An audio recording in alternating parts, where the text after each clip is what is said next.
Will own nothing and be happy. You remember from the World Economic Forum a few years ago? I want to talk about this, right? I want to talk about government debt and how does this get solved, right?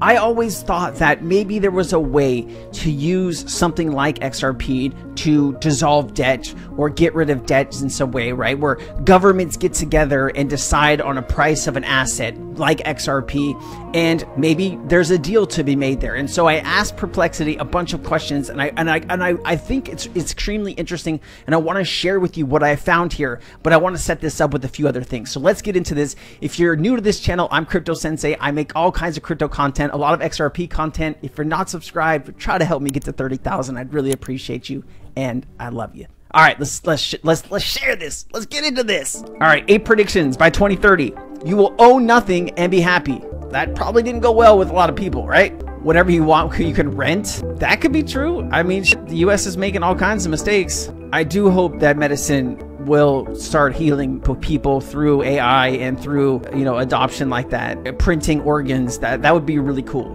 That'd be really cool. Anyways, food scarcity, that's always going to become a problem. And this really ranked me. And this is from the UK. This is not from the US, but I wanted to play it because this is true here in the United States too. Average house prices in Dublin, Let's just keep it on the small. €509,000. You'd need a salary of 150,000 a year in order to get a mortgage on a property like that. And your affordable housing schemes are linked to a discount on that absolutely obscene price. In my area, average house prices €700,000. So a whole future generation of young people, working people, will never be able to own their own home and will be prey to the obscene rents that are being charged of €2,000 and €2,200. Never able to save, never able to aspire to own their own home, and you have failed them completely, and you won't even give them eligibility for social housing support. It's and this is the problem globally right now. Things are just too expensive. People don't make enough money to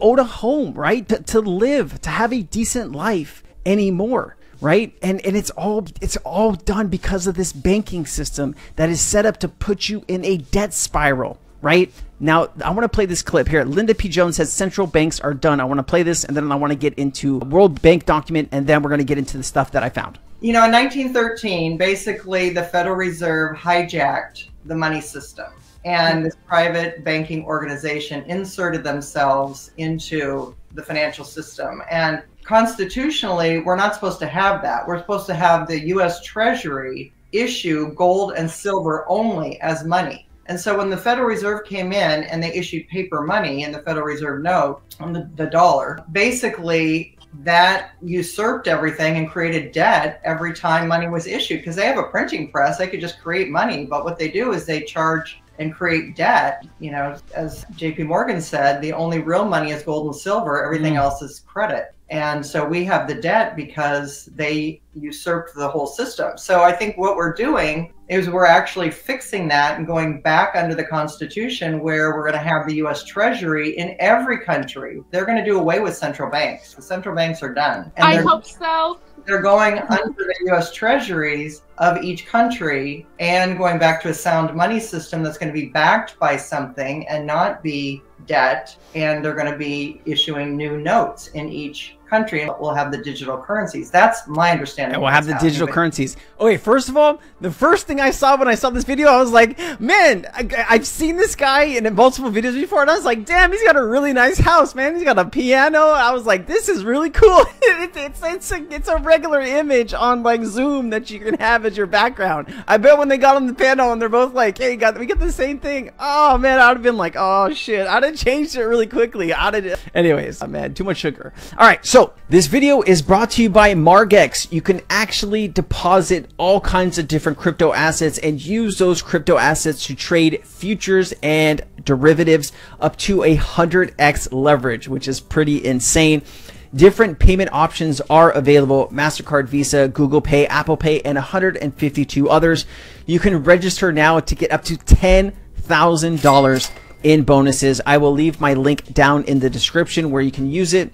If you deposit up to $100, you will get $50 back for free, as well as you can use 50% of the bonuses to pay for your fees on the exchange. Looking forward to seeing how you do here. You can also do copy trading if your skills are still developing and you want to follow some really good traders. They have a whole platform that is dedicated to copy trading, as well as if you're wanting to learn how to do all of this stuff, there are definitely some places on Margex site that you can learn how to do all of these different things. Thank you so much for watching. Let's get back to the video. What I want to show you is this. If I can scroll up here, my people, this is an older document, central bank digital currencies for cross-border payments, right? And I want to, one thing that I go through this stuff over and over again because, hey, I want to see if I miss anything.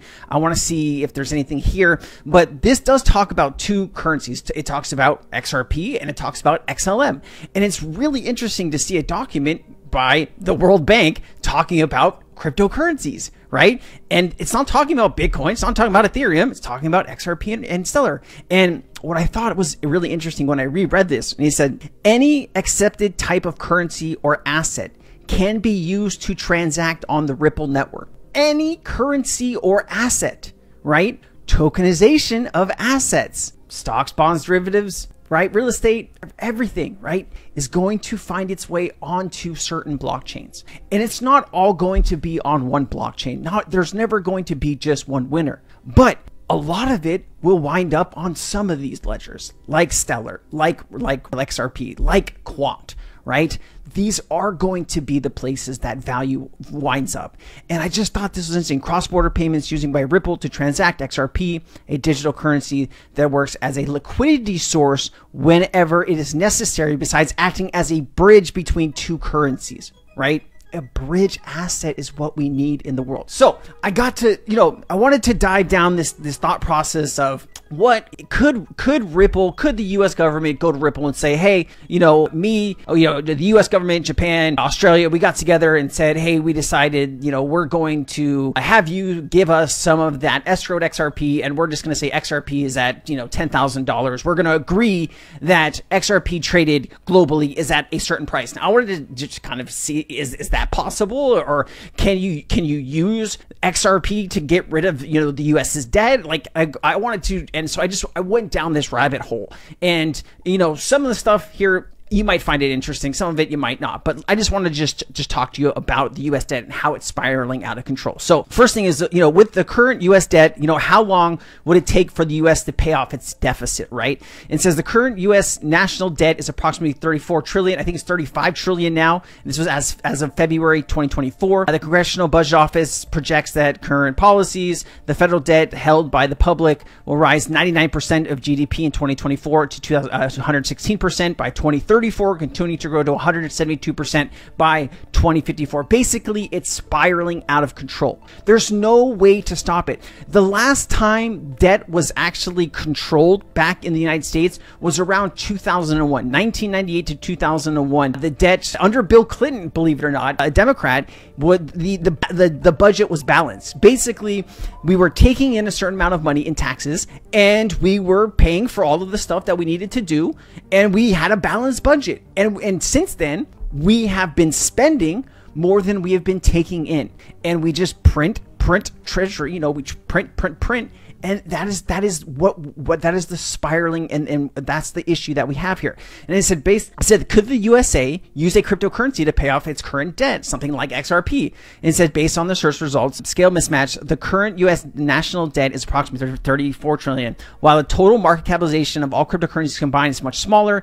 Even Bitcoin, the large cryptocurrency, has a top market cap of $1 trillion. XRP's market cap is significantly smaller, right? So you would need to scale the amount of value on the XRP ledger into the, probably hundreds of trillions if you wanted to make something like that happen, I think is what I'm getting here. If you're getting something else, if you're reading something else here, please let me know down in the comments, because I know a lot of you are just incredibly smart and you know a lot of this stuff. So, it talks about volatility. We don't really care about that. We know how volatile crypto is. We're here every day. A limited adoption. We understand that adoption is an issue, that we need more people using Web3. And right now with the current, regulation, especially in the US and the fight that is happening, I am glad that that, Trump is talking about cryptocurrency, and now that's forcing the Democrats to come around, and Chuck Schumer, who is on the Senate side in the US, you have two houses of Congress. You have the Congress, and then you have the Senate.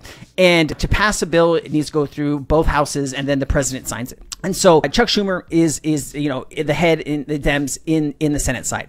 And he's saying that by the end of this year, before Biden is out, that we will have a cryptocurrency regulation bill. That's what he's saying. So I made a video on that. You should take a look at that. But anyways, talks about debt restructuring. I said, what is central banks around the world? What if central banks around the world agreed on a price for XRP in the thousands, and Ripple issued XRP from the escrow to pay off its partners' debts for other countries? And says, I apologize, there's no credible evidence to support that scenario. Obviously, I'm just trying to get it, see if what will come up here. But there's no agreement among central banks globally to use XRP. If there was, we wouldn't know about it, right? There was this whole thing with, Linda P. Jones, Black Swan Capitalist said that Linda P. Jones said that they had a friend at the Australian, central bank that used to work there, and they agreed that the price of XRP, and it was in the thousands. I don't know if that's true, guys. There's no way for us to really know that's true, but somebody very credible in the XRP community said that, and I don't know. I wouldn't think that person is a liar. I think, he does a lot of hard work in the community, and I wouldn't think he would have put that out there for no reason.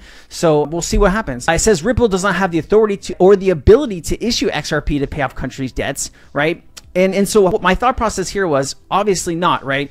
You would need to agree on a higher price for XRP, maybe 5,000 or 10,000, right? Start issuing all debt on the XRP ledger, and then you could issue escrowed XRP to countries to help bring down and pay off debt. Like that's my thought process and how I thought that all of this could work, right? Obviously, I've been drinking too much energy drinks because I am on one right now. So total Luna supply XRP is $1 billion. Central banks and governments are exploring various digital currency solutions, including CBDCs, but there's no indication or coordination plan to use XRP to pay off debt. And I said, could the U.S. government and allies issue debt on the XRP ledger? And it says the U.S. national debt is approximately $34 trillion, which exceeds the capacity of the cryptocurrency network, including the XRP ledger. So if they wanted to issue all this debt on the XRP ledger, there would need to be this value already there to start issuing the debt on. I don't know exactly how that works, but I'm sure somebody I could get somebody on. We could talk about how that could actually play out. Regulatory and legal barriers. Obviously, governments would need to come together to make something like this happen, and of course, lack of adoption. Right, people. Right, there's only a few million of us that actually own XRP globally, and that's the problem, right? We need more people. We need more users. And then I said, how does the tokenization of T-bills and the XRP enhance security? And it talks about robust transactions and infrastructure. The XRP ledger has processed 2.8 billion transactions without failure since 2012. A native token, the XRP ledger, it has KYC and AML.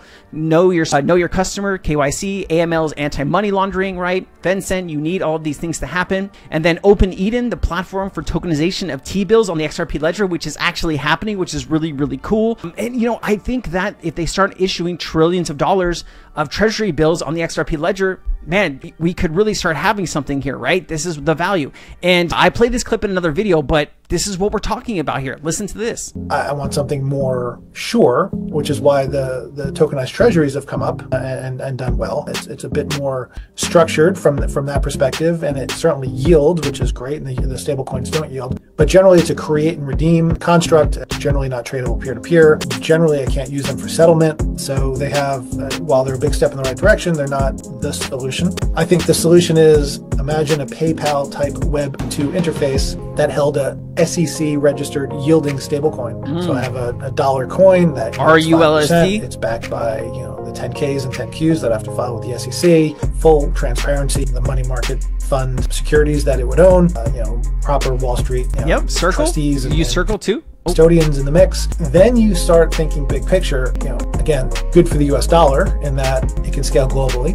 And now you start to be a little bit afraid for the banks, because why do you need a checking account and a savings account? And that's just here in the US. Now imagine if you have an emerging market currency in a hyperinflationary environment, now I can have a US dollar bank account yielding 5%. I'm just going to put all my money in that. This is why the system is so fragile, right? And new ideas are scary to governments, and they need to have conversations with very intelligent, high-level people. So the system that is built, the system that is put into play, is the system of the future. I believe Ripple, the company, and XRP has been chosen for a very long time to be in the center of that system.